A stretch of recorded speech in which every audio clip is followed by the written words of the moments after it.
کو بھی علم سے محروم رکھو. اب کتاب تو وجود میں آ چکی، جب پاکستان بنتا ہے اسکول وجود میں آ چکے ہیں، انگریز کا تحفہ ہے، موجود ہیں، ان کو بند نہیں کیا جا سکتا، ان سے جان نہیں چھڑائی جا سکتی. تو اس کا پھر متبادل تلاش کیا گیا کہ کتاب چھپتی رہے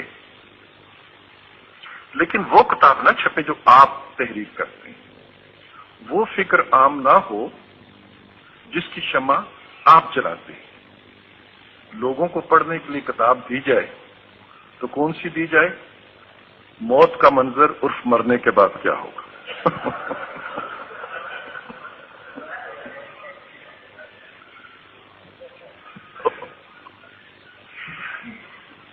تو جہالت کا وہ طریقہ جو پنڈت جواہر لال نہرو کو سمجھ نہیں آیا، وہ ہمارے حکمرانوں کو سمجھ آ گیا کہ لوگوں کو جاہل کیسے رکھا جا سکتا ہے.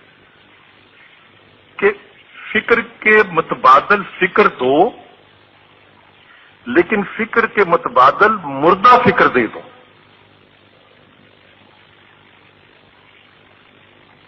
اور پھر منبع جو فکر کو پھیلاتا ہے کیا ہو سکتا ہے؟ Loud speaker. لاؤڈ اسپیکر بھی اس کے قبضے میں دے دو اور دن میں 1 دفعہ کے لیے نہیں 5 دفعہ کے لیے دے دو. اب آپ کے پاس اتنے اسکول اور اتنی یونیورسٹیاں نہیں ہیں جتنے جہالت کی یونیورسٹیاں ان کے پاس.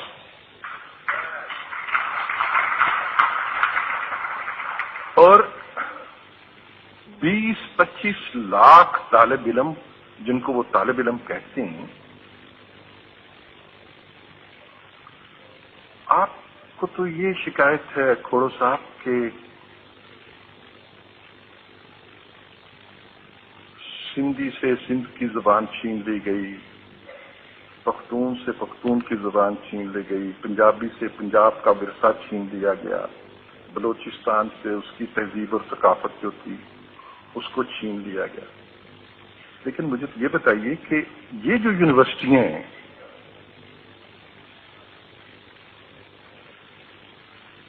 جن کو ہم سب چندہ بھی دیتے ہیں، عید بقر عید پہ فطرانے اور چندے اور کھالیں، اور خود پالسی ہے ہماری سوسائٹی کی،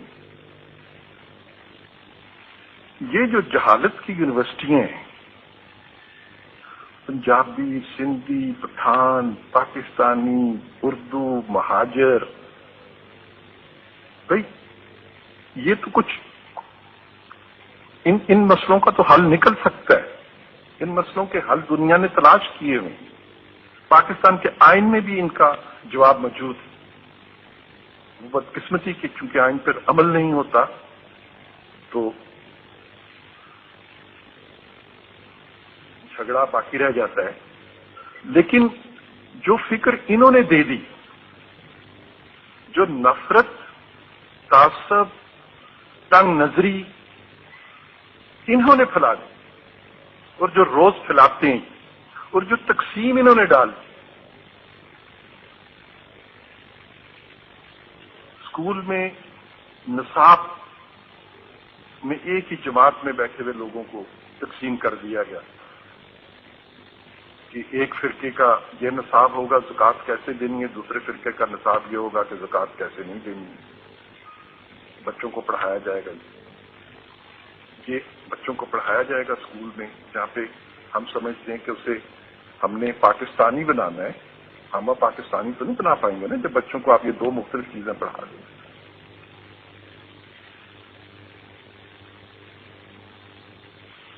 تو یہ حاوی ہوا آپ کی کتاب پر جہالت کا علم، میری کتاب پر حاوی ہوا جہالت کا یہ علم، اور اس کو تقویت کس نے دی؟